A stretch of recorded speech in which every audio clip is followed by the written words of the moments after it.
How are we doing today?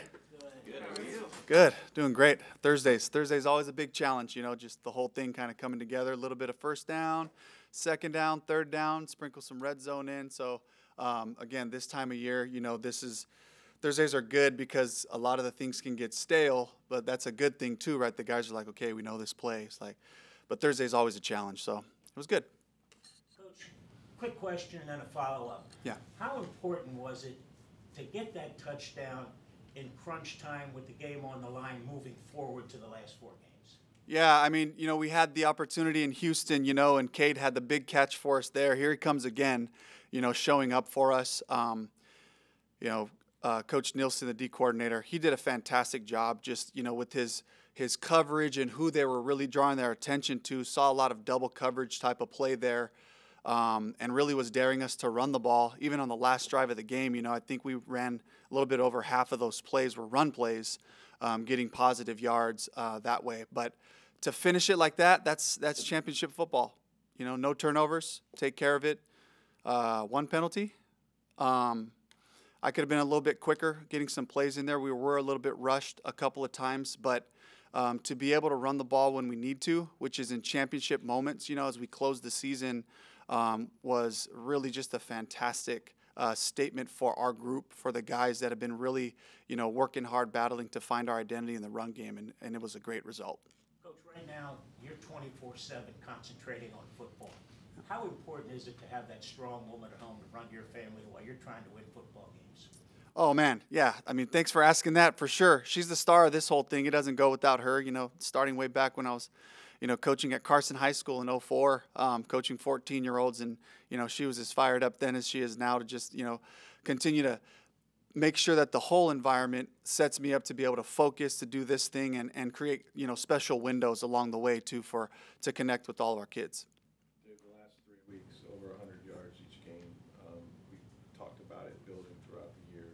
Specifically, I know it's a combination of things, right? Yeah. Running, guys blocking, but what do you look at that says, hey, these guys now, we can run the football, when we need to? Yeah, I think, for me looking at it, it was always just I want to build something that we can be proud of. And that's been, the conversation for the whole season, especially with our struggles early on. And I wanted to just show the staff, I wanted to show this team, I wanted to show our group, I'm not going to quit on the run game. I'm not going to just fold it up, give up, and just start throwing the ball around the yard. That's not who I am. That's not where I come from. I want to continue to improve our pass game and get back on track just in our efficiency and all that. But, walking off the field at the half, Goody and I are walking together, and we're like, is he going to keep doing this? And Goody just told me, he said, hey, just believe in the right calls that's going to help us win the game. He was like, don't worry about me. Don't worry about all of us, and he wasn't telling me, hey, man, just run the ball. He was saying, trust what they're giving us, and so that really just did give me a lot of confidence to say if they're playing the style of defense they're going to play, we got to run them out of the stadium. And we were able to make that come alive really well in the second half, with a couple of formational adjustments. How tough was that going through the growing pains early on of things not working in the running game, but you wanted to stick with it? I'm sure it tested your patience a little bit. Absolutely. Test your resolve. It really tests and shows you what you really and truly believe in, and I think the biggest growth for us, obviously we talk about the fundamentals and the technique, that just comes with time, but I think it was also finding the style of runs that fit Rashad well, the style of runs that fit Chase well, and we've found a good mix of what those things are. And so I like where we're headed, in that direction of being in that gun, the pistol, and some of the different things we can do with Rashad in the pass game as well to marry up those formations. There was a time where, in Seattle we were under center, and we had a fullback back there, and we ran our runs and threw our passes off of that, and then Russell came and gave us this whole gun element with Marshawn. And so for us here with Baker's ability to really stretch the field, with Rashad's ability in the screen game, and then also the gun run game, we're finding our identity and what we can do. How much does it help to have a healthy Chase? Now you can kind of change things up. Yeah, I mean, that was really cool to see him show up on 2 pass plays. Really, he had pretty significant catches, one on a first down angle route we ran, and then another big third down with Rashad and Chase out there. That could be a really cool thing for us, where they have to deal with 2 really good pass catchers from the backfield, so getting into a gun split, type of alignment where we can match up on safeties or on linebackers to give us an advantage. Can you speak to the athleticism of the offensive line helping move the ball overall, whether it's Luke Gedeke kind of pulling and opening things up for Rashad, or Stinney and Cody Mount hauling it down the field after a screen to Rashad, just being able to open up so many more things. Yeah, you said it. That gives us versatility, and where we're not where we don't just have this huge offensive line that just overwhelms people. We have guys that can give us flexibility on who we pull. We've pulled Hainsey at times because he can really run. Even Tristan we pulled strong a couple times. But those guys give us flexibility there. Also in the perimeter screen game, where they get out there and cover guys up. Just big, fast guys running at people. Giving Rashad lanes and his ability to see that and use it to his advantage. How concerned are you the last couple of weeks of Baker 48.3% completion? Just not efficient. That's not anywhere where you want to be, right? Yeah, definitely a place that we need to grow. And, of course, the attention goes to Baker, but it's our whole group. It's our coaching staff as well, putting our guys in the best positions formationally for those matchups.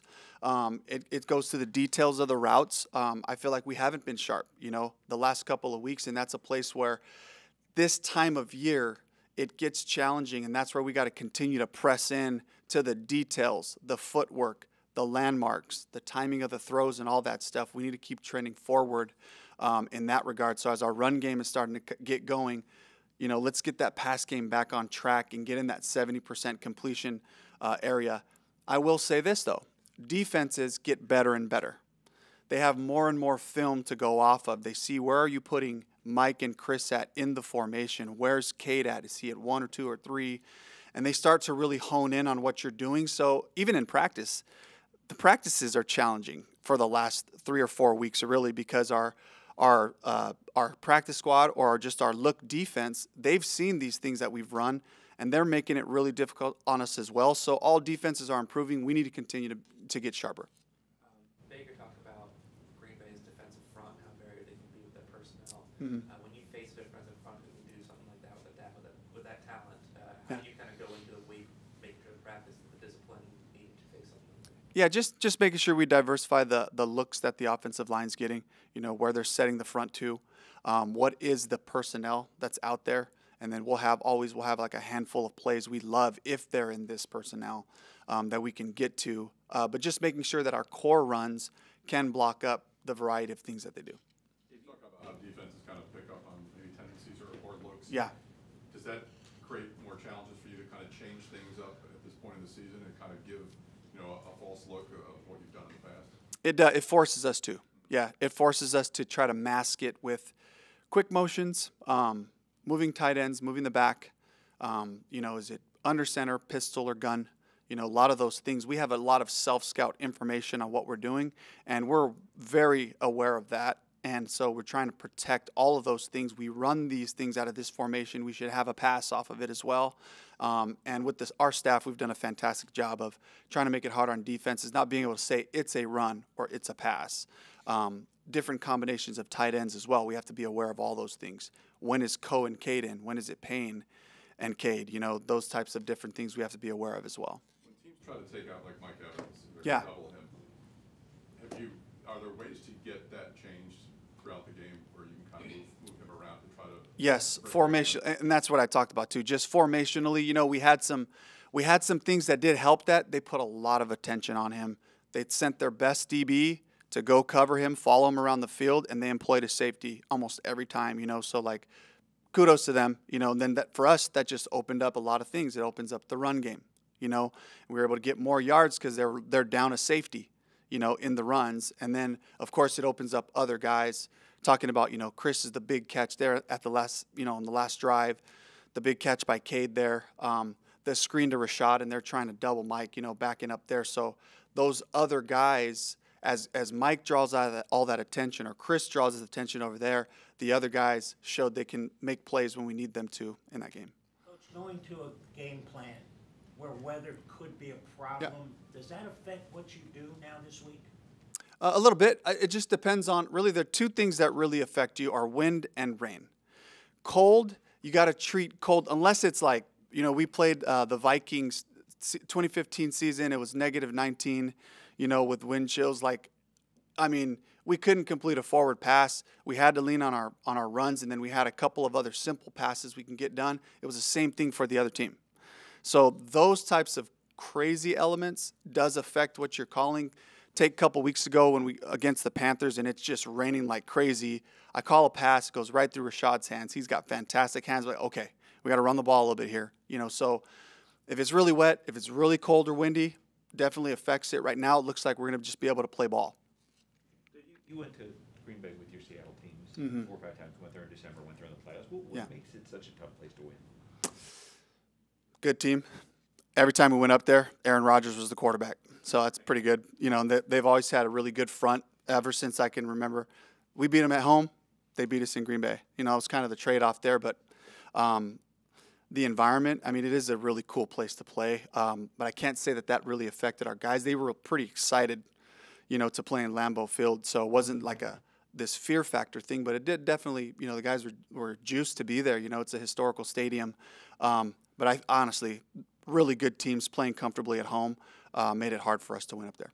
Baker had mentioned, too, that this time of the year they let the grass grow a little bit longer and it gets slick. Do you have to take that into consideration?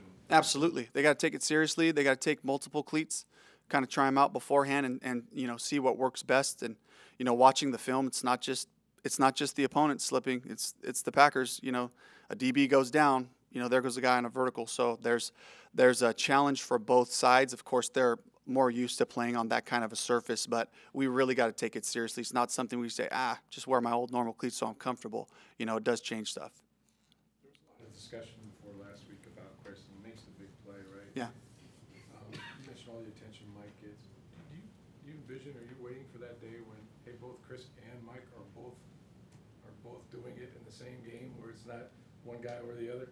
Imagine that. Like, imagine we put the run game we put together. Chris is firing all cylinders.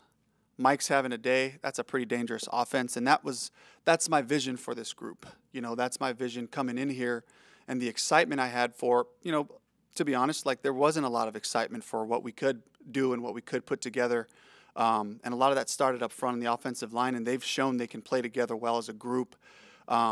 Baker has shown he can be efficient, you know, and do those things, and that would be a dream. You know, that is my vision for this group.